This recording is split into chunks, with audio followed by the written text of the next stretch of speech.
क्या सरकार CJP protesters से बदला ले रही है? बिहार में लगभग 300 छात्रों की गिरफ्तारी हुई है, 21 एफआईआर दर्ज हुए हैं। बिहार में AK-47 चलने की तस्वीरें मीडिया में वायरल हो रही है। राहुल गांधी ने भी सवाल पूछा है। दिल्ली में 7 राउंड पैलेट गन चले थे, 5 राउंड लोगों को लगा है और 2 राउंड जमीन पर है। ये खुद आरएएफ का कहना है। तो सोचिए, वहीं सुप्रीम कोर्ट ने एसआईटी की रिपोर्ट मांगी है। जो राम मंदिर में चंदा चोरी का मामला था उस पर रिपोर्ट मांगी है। तो देर सवेर ही सही लोग जो हैं वो सुप्रीम कोर्ट पहुंच रहे हैं। दिल्ली में जो पुलिस की लाठीचार्ज हुई है, जो पैलेट गन्स मारे गए हैं, उसको लेकर भी सुप्रीम कोर्ट में मामला पहुंचा है। संसद में बवाल कटा हुआ है। पूरे देश को पता है कि दिल्ली पुलिस काम करती है अमित शाह के अंडर। बिहार में छात्रों पर लगातार एफआईआर हो रहे हैं। कॉकरोच जनता पार्टी ने कहा है कि अगर इसी तरह से रहा तो हम फिर से धरना पर बैठेंगे। आपको बता दें कि जो समझौता हुआ था कॉकरोच जनता पार्टी और सरकार के बीच, उसमें पीड़ित परिवार, जो छात्र नीट में जो पीड़ित परिवार है उसको मुआवजा, धर्मेंद्र प्रधान का इस्तीफा और देश भर में जो प्रोटेस्टर्स जिन पर एफआईआर हुआ है उन पर वापस लेने की मांग की गई थी। लेकिन उल्टे कार्रवाई लगातार हो रही है। सीजेपी ने कहा है कि हम फिर से इसको लेकर आंदोलन करेंगे अगर ये वापस नहीं हुआ तो। साथ ही उसने बिहार के मुख्यमंत्री, असम के मुख्यमंत्री और पश्चिम बंगाल के मुख्यमंत्री से अपील की है कि इस तरह की कार्रवाई न की जाए। तो ये सबसे बड़ी खबरें हैं आज की जो सोशल मीडिया पर वायरल है। एक एक करके खबर बताऊंगा। ये खबरें बहुत ज़रूरी है आपके लिए। राम मंदिर के चोरी का जो मामला है वो बाकायदा अब सुप्रीम कोर्ट तक पहुंचा है। सुप्रीम कोर्ट ने एसआईटी की रिपोर्ट जो है वो मांगी है। वहीं इथेनॉल में भी बड़ी खबर है। नितिन गडकरी का कहना है कि उनके डीप फेक वीडियो का इस्तेमाल हो रहा है। इथेनॉल से उनका कोई लेना देना नहीं है और जिन लोगों ने डीप फेक वीडियो चलाया उस पर हम केस करवाएंगे। तो इथेनॉल का मामला भी बड़ा होता जा रहा है। वहीं संसद में अखिलेश यादव ने सवाल पूछा कि क्या छात्रों की गिरफ्तारी सही है। राहुल गांधी कह रहे हैं कि अमित शाह को जवाब देना पड़ेगा।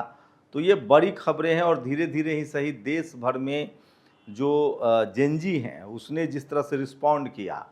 बहुत सारे लोग आरोप लगा रहे थे कि जेनजी गाली गलौज करते हैं। ऑल्ट न्यूज़ के जुबैर ने आज ऐसी खुदाई शुरू की और उसमें उन तमाम चेहरे को बेनकाब कर दिया जो किसी न किसी तरह से आरएसएस संघ या हिंदुत्व से जुड़े हैं और वो गाली का लगातार इस्तेमाल करते रहे हैं। ऐसे तमाम नेता, सोचिए संसद में जिस तरह से बीजेपी के सांसद ने गाली गलौज की थी, याद है? दानिश अली जो सांसद थे, पहले बीएसपी से जीते थे, उनके खिलाफ जिस तरह से गाली गलौज की गई थी, वो भी संसद में जिन शब्दों का इस्तेमाल हुआ था। वहीं छात्रों का जो नारा था वो भी संसद भवन तक पहुंच चुका है। इसके साथ ही तमाम टेलीविज़न चैनल पर बीजेपी के जो नेता हैं जो गाली गलौज करते हैं उनके भी आज वीडियो सोशल मीडिया पर वायरल हैं, क्योंकि वो लोग जेनजी के संस्कारों की बात कर रहे थे। तो सवाल है कि लोग पूछ रहे हैं कि 40 करोड़ की गर्लफ्रेंड, जर्सी गाय, दीदी ओ दीदी, ये कहाँ से शुरू हुआ? तो ज़्यादातर जो संघी हैं उनकी भाषा ही गाली गलौज होती है। सोशल मीडिया पर आप देखेंगे तो मार देंगे, काट देंगे, देख लेंगे, रेप कर देंगे, इस तरह के जो नारे हैं वो तमाम हिंदुत्ववादी, सो कॉल्ड हिंदुत्ववादी संगठन के कार्यकर्ता करते रहते हैं। अभी लगातार दिल्ली के कनॉट प्लेस में कई सारे वीडियो सामने आ रहे हैं जिसमें मारपीट की खबरें सामने आ रही है। तो ये वो तमाम बड़ी खबरें हैं, लेकिन धीरे धीरे ही सही हालात बदल रहे हैं। बीजेपी के लिए, आरएसएस के लिए जो सबसे चिंता की बात है कि किस तरह से जो जेनजी हैं वो पढ़े लिखे हैं। ये वो जेनजी का मतलब है जो बीजेपी सरकार के आने से पहले पैदा हुए हैं। मतलब ये लोग 1990 के बाद पैदा हुए हैं। इसका मतलब है कि पढ़ाई लिखाई 90 से लेकर और 2014 में ये सरकार आई है। 2014 में जो लोग पैदा हुए हैं वो भी जो हैं अब लगभग सोचिए कि 12 साल के हो चुके हैं। उनको अल्फ़ा कहते हैं।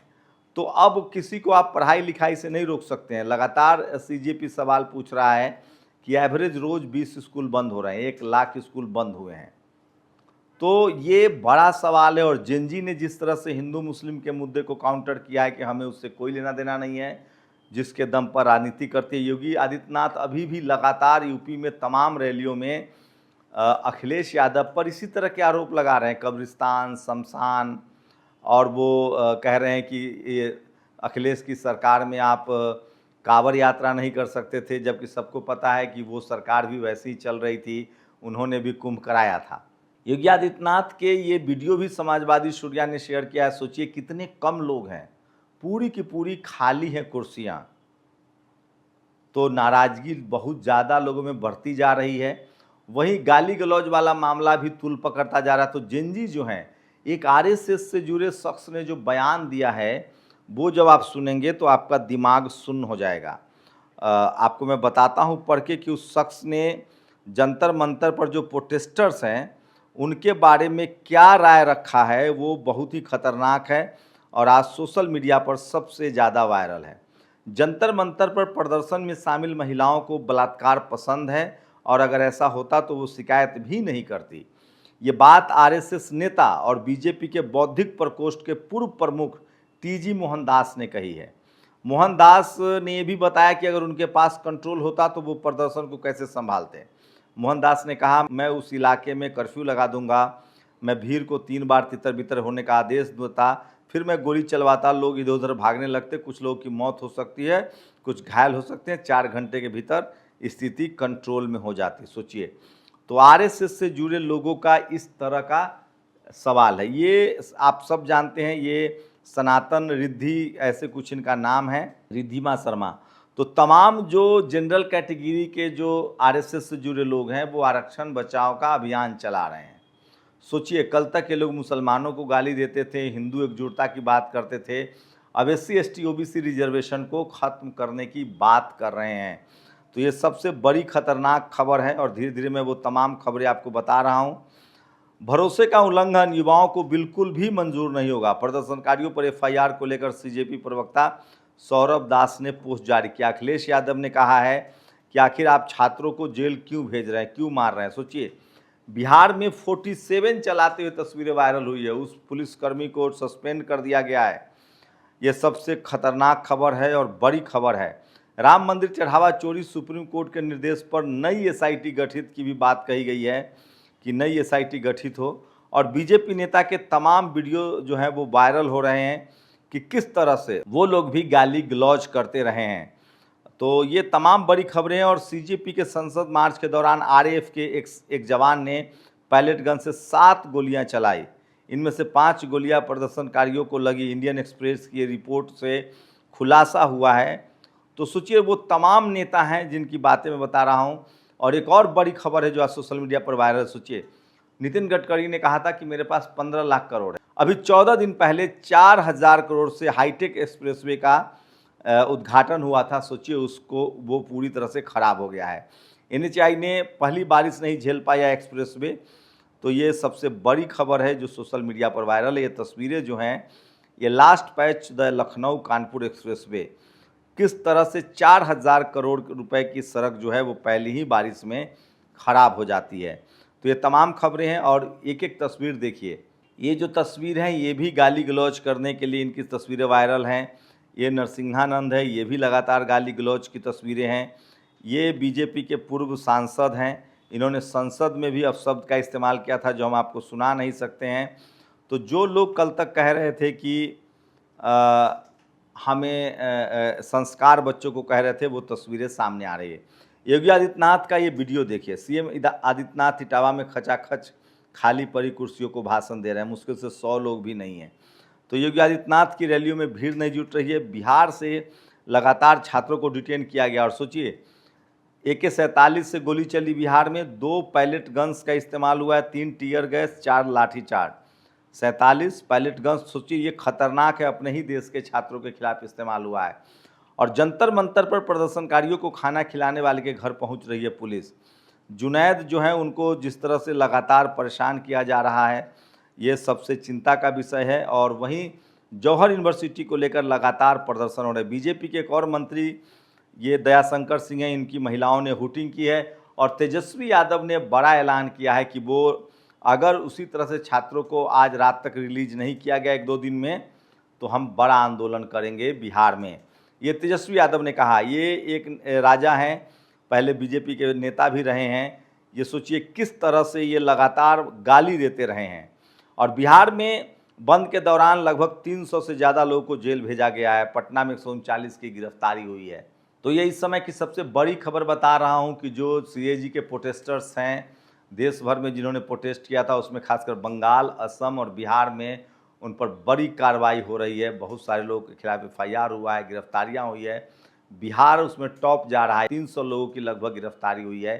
AK-47 से गोली चलाने की तस्वीरें वायरल हुई है। उसके बाद जो पुलिसकर्मी हैं उनको फिलहाल तो निलंबित कर दिया गया है। तो ये सबसे बड़ी खबर है। तेजस्वी यादव ने कहा है कि हम इस तरह को बर्दाश्त नहीं करेंगे और सभी छात्रों को रिलीज नहीं किया गया तो हम बिहार में बड़ा आंदोलन चलाएंगे। आपको बता दें कि लालू प्रसाद यादव के बेटे तेज प्रताप यादव को भी जेल में भेज दिया गया है। वहीं कॉकरोच जनता पार्टी ने कहा है कि अगर सरकार ने हमारे साथ वादा किया था कि हम किसी भी छात्र पर एफआईआर नहीं करेंगे, वहीं आरएसएस और तमाम आरएसएस से जुड़े संगठनों के लोग जो हैं, जो सो कॉल्ड हिंदुत्ववादी लोग हैं, वो लगातार कनॉट प्लेस और दिल्ली जहाँ जहाँ झुंड बनाकर इक्का दुक्का युवाओं पर लगातार हमले भी कर रहे हैं। संसद में लगातार अमित शाह से सवाल पूछा जा रहा है। सोचिए कि आंदोलन में 7 राउंड पैलेट गन का इस्तेमाल हुआ है, बिहार में 47 चला है, लाठीचार्ज हुआ है और आंसू गैस के गोले छोड़े गए हैं। इसको लेकर अमित शाह से जवाब मांगा जा रहा है कि आखिर पुलिस आपके अधीन है दिल्ली में, तो ऑर्डर किसने दिया। फिलहाल बिहार में जो पुलिसकर्मी ने 47 से गोली चलाई थी उसको सस्पेंड कर दिया गया है। वहीं राम मंदिर का मुद्दा भी अब सुप्रीम कोर्ट पहुंच गया है। तो लगातार क्या लगता है आपको कि युवाओं को डराने की कोशिश हो रही है? वहीं सोशल मीडिया पर आरक्षण के खिलाफ आंदोलन चलाया जा रहा है, लेकिन बहुजन समाज की भागीदारी अब सोशल मीडिया पर बढ़ रही है और वो लगातार उसको काउंटर कर रहे हैं। ये आज की बड़ी खबरें थी जो आपके लिए जानना ज़रूरी है। अपनी राय जरूर दीजिए। शुक्रिया। दस्तक की आपसे गुजारिश है कि अगर इसको बचाना चाहते हैं तो नेशनल दस्तक को सब्सक्राइब करने के लिए रेड कलर के सब्सक्राइब बटन को दबाएं, फिर बेल आइकन की घंटी दबाएं। नेशनल दस्तक को बचाने के लिए बहुत जरूरी है कि हर खबर को शेयर करें, लाइक करें, कमेंट जरूर करें।